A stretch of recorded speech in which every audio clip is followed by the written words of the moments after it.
ഇപ്പോഴും തീ അണയ്ക്കാൻ കഴിഞ്ഞിട്ടില്ല. പാന്തർ എത്തിയിട്ടുണ്ട്. അതിവേഗം തീ അണയ്ക്കാനുള്ള അത്യാധുനിക സംവിധാനങ്ങൾ പ്രവർത്തന സജ്ജമായിട്ടുണ്ട്. എന്നിട്ടും തീ അണയ്ക്കാൻ കഴിയാത്തത് എന്തുകൊണ്ടാണ്? നിലവിൽ എന്താണ് അഗ്നിരക്ഷാ സേനകൾക്ക് മുന്നിലുള്ള വെല്ലുവിളി? കൂടുതൽ ഇടങ്ങളിലേക്ക് തീ പടരുന്നു എന്ന് പറയുമ്പോൾ കനത്ത നാശനഷ്ടത്തിനുള്ള സാധ്യതകളല്ലേ കാണുന്നത്? ഗോപി, ഈ കെട്ടിടം പൂർണ്ണമായി കത്തി അമരുന്നു എന്നുള്ളതാണ്. അതായത് നേരത്തെ നമ്മൾ പറയുമ്പോൾ ഉള്ളതിനേക്കാൾ തീ ആളിപ്പടരുന്ന കാഴ്ചയാണ്. നമ്മുടെ ക്യാമറ ഒന്ന് ഷിജു പാൻ ചെയ്താൽ കാണാം. ഈ കെട്ടിടത്തിന്റെ, അതായത് ഹോൾസെയിൽ ഗോഡൌണിന്റെ വലത്തെ അറ്റത്ത്, അതായത് കാലിക്കറ്റ് ടെക്സ്റ്റൈൽസിന്റെ ഹോൾസെയിൽ ഗോഡൌണാണ് തീ പിടിക്കുന്നത്. അതിന്റെ റീറ്റെയിൽ തലത്തിലേക്ക് ഇതാ തീ കത്തി അങ്ങ് പടരുന്ന കാഴ്ചയാണ് നമ്മൾ കാണുന്നത്. ഈ ഘട്ടത്തിൽ കോർപ്പറേഷൻ സെക്രട്ടറി ഇവിടെ എത്തിയിട്ടുണ്ട്. കോർപ്പറേഷന്റെ കെട്ടിടമാണ്. ഒരു കാര്യം നമുക്ക് ഈ വേളയിൽ സംശയലേശമില്ലാതെ പറയാൻ സാധിക്കും, ഈ കെട്ടിടത്തിൽ ഫയർ സുരക്ഷാ മാനദണ്ഡങ്ങളൊന്നും പാലിക്കപ്പെട്ടിട്ടില്ല. കാരണം ഇപ്പോൾ ഞാൻ എണ്ണിയത് പ്രകാരം ഏതാണ്ട് 28ഓളം ഫയർ എഞ്ചിൻ ഈ കോംപ്ലക്സിനുള്ളിലേക്ക്, അതായത് KSRTC ക്ഷമിക്കണം, നമ്മുടെ ഒഫീഷ്യൽ സ്റ്റാൻഡിനകത്തേക്ക് മാത്രം ഫയർ എഞ്ചിനുകൾ എത്തി. പക്ഷേ തീ 1% പോലും നിയന്ത്രിക്കാൻ സാധിക്കുന്നില്ല എന്നുള്ളതാണ്. വീണ്ടും തീ ആളിക്കത്തുന്നു. ഇതാ വലത്തെ ഭാഗത്തേക്ക് നമ്മുടെ ക്യാമറാമാൻ പാൻ ചെയ്യുമ്പോൾ കാണാം ഗോപി, ദൃശ്യങ്ങളിൽ ഇതാ ആളിക്കത്തി പടരുകയാണ് തീ എന്നുള്ളതാണ്. ഈ തീ ഏതെങ്കിലും നിലയിൽ നിയന്ത്രിക്കാൻ എയർപോർട്ട് അതോറിറ്റി ഓഫ് ഇന്ത്യയുടെ വലിയ രീതിയിലുള്ള ജലപീരങ്കി, അതായത് അതീവ സുരക്ഷാ ക്രമീകരണമുള്ള ആ യന്ത്രം പോലും, വണ്ടി പോലും വന്നിട്ടും തീ നിയന്ത്രിക്കാൻ സാധിക്കുന്നില്ല. അതിന് പ്രധാന കാരണം ഈ കെട്ടിടത്തിനകത്തേക്ക് വെള്ളം ചീറ്റാനുള്ള ഫയർ സേഫ്റ്റി മെക്കാനിസം ഇല്ല എന്നുള്ളത് തന്നെയാണ്. ഈ കെട്ടിടത്തിന്റെ പാളികളിൽ, ഈ കൺസീൽഡ് പാളികളിൽ പൊട്ടിയ ഇടങ്ങളിലൂടെ മാത്രമാണ് ഈ ഫയർഫോഴ്സ് വെള്ളം ചീറ്റാൻ സാധിക്കുന്നത്. അകത്ത് വലിയ രീതിയിൽ തീ ആളിപ്പടരുകയാണ്. ഇതിപ്പോൾ ഈ കെട്ടിടത്തിൽ നമ്മളൊന്ന് ക്യാമറ വലത്തു നിന്നും ഇടത്തോട്ടേക്കൊന്ന് പാൻ ചെയ്യുമ്പോൾ കാണാൻ സാധിക്കും, ഒരു കെട്ടിടമാകമാനം ഇങ്ങനെ നിന്ന് കത്തുന്ന കാഴ്ചയാണ്.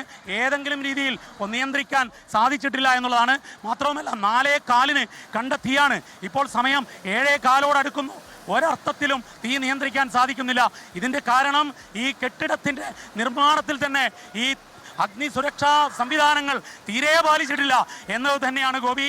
ഒരാശ്വാസം, ഇന്ന് ഞായറാഴ്ച ഹോൾസെയിലിൽ സെയിലില്ല, അതുകൊണ്ട് ജീവനക്കാരില്ല, അതുകൊണ്ട് മാത്രമാണ് വലിയ ആളപായം ഒഴിവായത് ഗോപി. ശരി, ഇവിടെ ഒരു ഫയർ സേഫ്റ്റി മെക്കാനിസം ഇല്ല എന്നതാണ് ദീപക് ധർമ്മടം അവിടെ നിന്ന് റിപ്പോർട്ട് ചെയ്യുന്നത്. അതുകൊണ്ട് തന്നെ വെള്ളം ചീറ്റുന്നുണ്ടെങ്കിലും അഗ്നിരക്ഷാസേന മണിക്കൂറുകളായി ഇതിൽ ശ്രമം തുടരുന്നുണ്ടെങ്കിലും ശരിയായ ഇടങ്ങളിലേക്ക് വെള്ളം എത്തിച്ച് തീ അണയ്ക്കാൻ വേണ്ടിയുള്ള ഒരു സംവിധാനം അവിടെ ഇല്ല. അതിനു വേണ്ടിയിട്ടുള്ളൊരു മാർഗം കാണുന്നില്ല. അതാണ് യഥാർത്ഥത്തിൽ ഇപ്പോൾ അഗ്നിരക്ഷാ സേനയ്ക്ക് മുന്നിലുള്ള പ്രധാനപ്പെട്ട വെല്ലുവിളിയും തീ അണയ്ക്കുന്നതിനുള്ള പ്രധാനപ്പെട്ട തടസ്സവും പ്രതിസന്ധിയും. നമുക്ക് കാണാൻ കഴിയും, വിവിധ ഇടങ്ങളിൽ നിന്ന് വന്നിട്ടുള്ള അഗ്നിരക്ഷാ സേനകളുടെ വിവിധ യൂണിറ്റുകൾ അതിവേഗം തീ അണയ്ക്കാൻ വേണ്ടിയുള്ള ശ്രമങ്ങൾ നടത്തുകയാണ്. പ്രേക്ഷകർക്ക് ദൃശ്യങ്ങളിൽ കാണാം, തിരുവനന്തപുരം പുതിയ ബസ് സ്റ്റാൻഡിനോട് ചേർന്ന് നിൽക്കുന്ന വസ്ത്രവ്യാപാര ശാലയിലെ തീപിടുത്തം കൂടുതലിടങ്ങളിലേക്ക് വ്യാപിക്കുന്നതിൻ്റെ ദൃശ്യങ്ങൾ നമുക്ക് കാണാൻ കഴിയും. കോഴിക്കോട് മൊഫ്യൂസൽ ബസ് സ്റ്റാൻഡിൽ,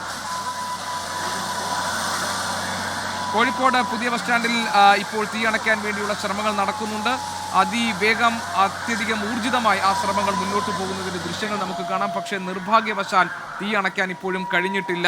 അതിനൊരു പ്രധാന കാരണം ഈ ഷോപ്പിംഗ് കോംപ്ലക്സുകളിൽ ഒന്നും ഒരു ഫയർ സേഫ്റ്റി മെക്കാനിസം ഇല്ല എന്നുള്ളതാണ്. അതുകൊണ്ട് തന്നെ ഇത്രയധികം യൂണിറ്റുകൾ എത്തി തുടർച്ചയായ ശ്രമങ്ങൾ നടത്തിയിട്ടും തീ പടരുന്ന ഇടങ്ങളിലേക്ക് വെള്ളം എത്തിക്കാനോ തീ അണയ്ക്കാനോ കഴിയുന്നില്ല എന്നതാണ് നിലവിൽ ഇപ്പോൾ അഗ്നിരക്ഷാ സേനകൾ നേരിടുന്ന ഏറ്റവും പ്രധാനപ്പെട്ട പ്രതിസന്ധിയും വെല്ലുവിളിയും. കൂടുതൽ അഗ്നിരക്ഷാ യൂണിറ്റുകൾ ആ പ്രദേശത്തേക്ക് എത്താനുള്ള സാഹചര്യം നിലനിൽക്കുന്നുണ്ട്. കെട്ടിടത്തിനകത്ത് പൊട്ടിത്തെറിയുടെ ശബ്ദം കേട്ടു എന്നുള്ള വിവരങ്ങൾ പുറത്തു വരുന്നുണ്ട്. അവിടെ ഗ്യാസ് സിലിണ്ടറുകൾ ഉണ്ടായിരുന്നു, അവിടേക്ക് തീ പടരുന്നത് അപകടമുണ്ടാക്കും എന്നത് നേരത്തെ തന്നെ വ്യാപാരികൾ ആശങ്ക പ്രകടിപ്പിച്ചതാണ്. ഇപ്പോൾ കേൾക്കുന്ന പൊട്ടിത്തെറിയുടെ ശബ്ദങ്ങൾ ഏതെങ്കിലും തരത്തിൽ ഇത്തരം സിലിണ്ടറുകൾക്ക് തീ പിടിച്ചതിൻ്റെ ഭാഗമാണോ എന്നറിയില്ല. അതുകൊണ്ട് തന്നെ അതിവേഗം തീ അണയ്ക്കുക എന്നതാണ് ഏറ്റവും പ്രധാനപ്പെട്ട കാര്യം. ദുഷ്കരമായ ഒരു ദൗത്യത്തിലാണ് അഗ്നിരക്ഷാ സേന ഇപ്പോൾ ഏർപ്പെട്ടിരിക്കുന്നത്.